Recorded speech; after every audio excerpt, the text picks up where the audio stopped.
Hello guys, today we're going to show you the process to remove a hard drive from an HP8460. First step is we have to slide this lever to the right. That's going to disengage the back. We'll pull that off, put that over to the side. Next you have the hard drive, which is over here.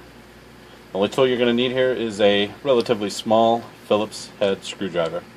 You're going to pull up this tab here like this. That will reveal our hard drive. You're going to have 3 screws here. 1, 2, and then under here 3. Alright, so I'm going to unscrew those. Screws aren't going to come all the way out.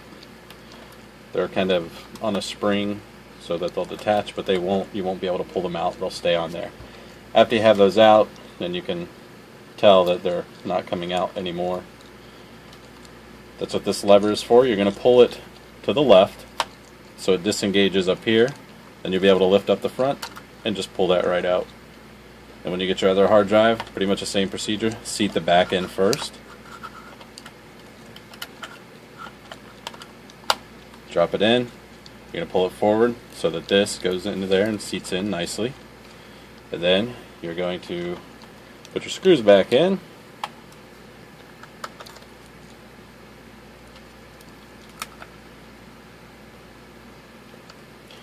Put this down, lift this up again to get it under, close it, put your back plate back on, and then you're going to slide it up. You'll hear a click, just like that, and you're done. Flip it over, and you can use your laptop.